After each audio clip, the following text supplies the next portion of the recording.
Hello and welcome back Wanderers family. আশা করছি তোমরা সবাই খুব ভালো আছো, সুস্থ আছো। আর পুজো তো প্রায় চলেই এলো, মোটামুটি ওই 1 মাস মতো বাকি। তো সেই জন্য আমি চলে গেছিলাম কুমোরটুলিতে। এই প্রথমবার আমি কুমোরটুলি গেলাম, তাও আবার স্কুটিতে করে। তো সম্রাট আর আমি বেরিয়ে পড়েছিলাম এই রোববারে কুমোরটুলি যাওয়ার উদ্দেশ্যে।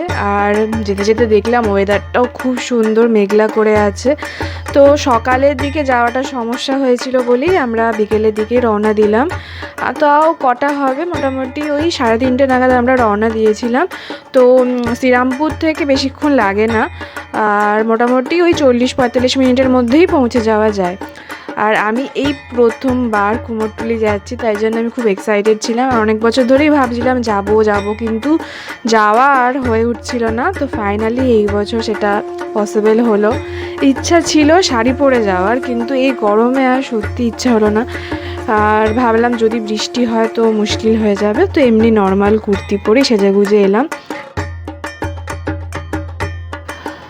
তো আমরা এক্স্যাক্টলি কটার সময় পৌঁছেছিলাম টাইমটা অতটা খেয়াল নেই, তবে ওই ধরো না শ্রীরামপুর থেকে, মানে আমরা অ্যাকচুয়ালি বাটা থেকে রওনা দিয়েছিলাম। তো সম্রাট এসেছিলো বাটাতে আমাকে পিক আপ করতে।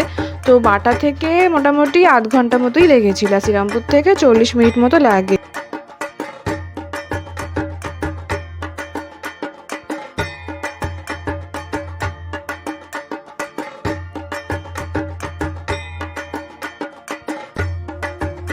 কুমোরটুলিতে এর আগে আমি অনেকবারই এসেছি, কিন্তু আসলে যে জায়গাগুলোতে মূর্তি বানানো হয় সেই জায়গাগুলোতে আমার আসা হয়নি। ফার্স্ট টাইম এলাম, আর ঢুকতে না ঢুকতেই মায়ের দর্শন হয়ে গেল। দেখলাম অনেক রকমের মূর্তি ছিল এখানে, আর পাশাপাশি মূর্তি তৈরির কাজও চলছিল।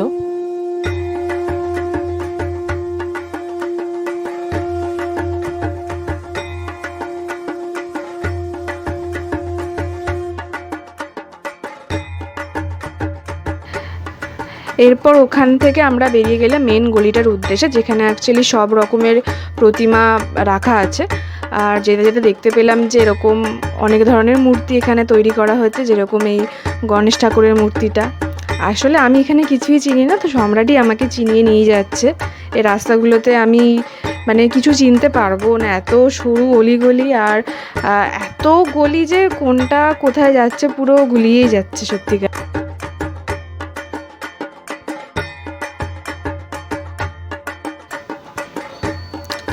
এরপরে এখানে একটা পুরনো দিনের বাড়ি দেখতে পেয়ে আমরা ভিডিও করলাম, মানে আমরা বলতে আমি একাই করলাম। আর এরকম পুরনো দিনের বাড়ির সামনে কিন্তু ছবি ভিডিও খুব সুন্দর আসে, তাই জন্য। তারপরে আমরা চলে এলাম মেন গলিটাতে, আর ওখানে গিয়ে আমার মানে মন একদম ভরে গেল। এত সুন্দর সুন্দর প্রতিমার মূর্তি দেখতে পেলাম, খুবই ভালো লাগছিল। কুমোরটুলিতে সেদিনকে প্রচণ্ড ভিড় হয়েছিল। আর এমনিতেও এখন পুজো সামনে, তো সবাই যাবে আর কি, ফটোগ্রাফাররা ছবি তুলতে, ভিডিও করতে, মডেলরাও যায় প্রচুর।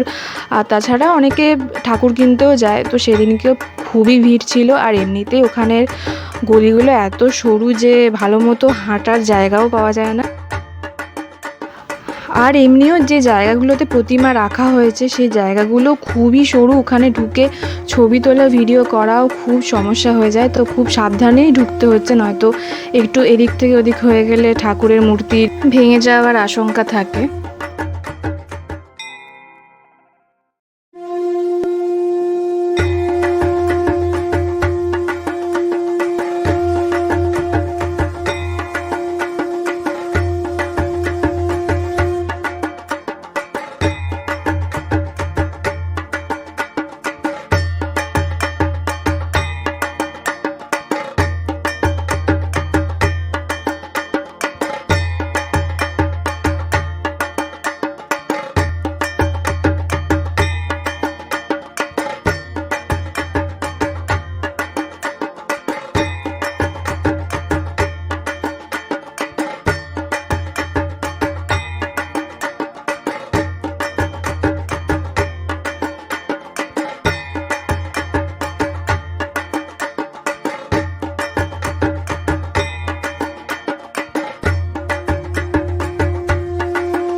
সেদিনকে আমি এত ভিডিও করেছি আর ফটো অনেক তুলেছি, তো ওই গরমের মধ্যে খুব টায়ার্ড হয়ে গেছিলাম, তো রেস্ট নেওয়ার জন্য একটা চায়ের দোকানে এলাম চা খেতে।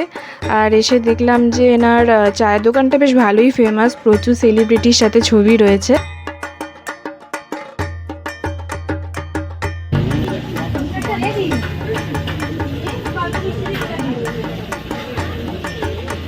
এই যে আমাদের মহারানী চা খাচ্ছে, আমাদের রাজকুমারী চা খাচ্ছে। দেখি একটু চামচ, একটু আমি চায়ে চুমুক দিয়ে দেখান কেমন চায়ে চুমুক দিতে পারে।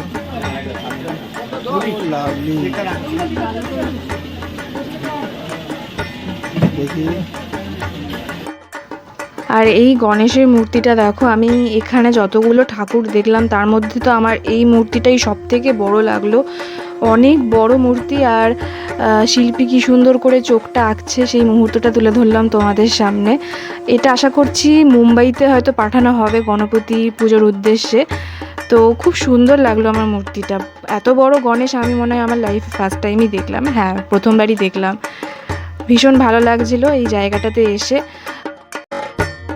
এবার থেকে প্রত্যেক বছর আমার আসার ইচ্ছা রইল, তবে জানি না সম্ভব হবে কিনা, পসিবল হলে অবশ্যই আসবো।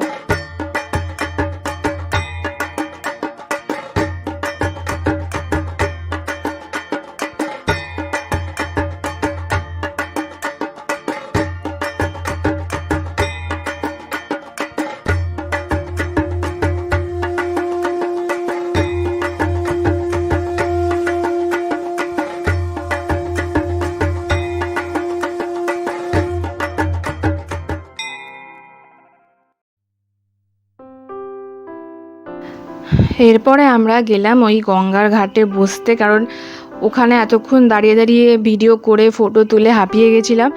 কিন্তু গঙ্গার পাড়েও এসে দেখি এখানে প্রচুর ভিড়, আর তারপরে এত গরম লাগছিল সেদিনকে একটুও হাওয়া ছিল না, তাই জন্য গঙ্গার পাড়ে এসে বসে ভাবলাম একটু হাওয়া খাবো, জিরোবো, সেটা আর হলো না। বেশিক্ষণ আমরা বসিনি ওখানে, 15-20 মিনিট মতো বসে ভাবলাম যে বাড়ি চলে যাওয়া যাক, কারণ আর তো কোনো কাজ নেই। সেই জন্য বাড়ির দিকে মানে বাড়ির উদ্দেশ্যে রওনা দিলাম।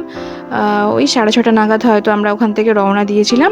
তারপরে উত্তরপাড়ায় এলাম, খুব খিদে পেয়ে গেছিলো, তো উত্তরপাড়ায় এসে একটা ক্যাফেতে এলাম। ওখানে অনেক কিছু অর্ডার করলাম আমি আর সম্রাট। এই ক্যাফেটাতে এর আগে আমরা অনেকবার এসেছি, আর এখানকার খাবার দাবার আর অ্যাম্বিয়েন্স বেশ ভালো, তাই জন্যই আর কি বারবার আসা। তো আমার তো খুব খিদে পেয়ে গেছিলো, অনেক কিছু অর্ডার করেছি, কোল্ড কফি, তারপরে চিকেন মোমো আর চিকেন বল, মানে স্পাইসি চিকেন বল। তো এখানে ও ফোনে কথা বলছে আর আমি মোমো সাটাচ্ছি। আর সম্রাট সেরকম কিছু খায়নি, ওর একটা ইনভিটেশন ছিল, তো সেই জন্য ও জাস্ট ফিশ ফ্রাই খেয়েছিল আর কোল্ড কফি খেয়েছিল। আর আমার তো আগেই বললাম খুব খিদে পেয়ে গেছিলো, আমার সন্ধ্যাবেলাতে এমনিই ভীষণ খিদে পেয়ে যায় সেই জন্য। তো এখানে তোমাদের জন্য কয়েকটা পিক রাখলাম যেগুলো আমি কুমোরটুলিতে তুলেছি, তো তোমরা দেখো সেগুলো। আর ভিডিওটা ভালো লাগলে কিন্তু লাইক, শেয়ার আর সাবস্ক্রাইব করতে একদম ভুলো না। খুব শিগগিরই দেখা হচ্ছে নতুন একটা ভিডিওতে, ততক্ষণের জন্য tata and thanks for watching.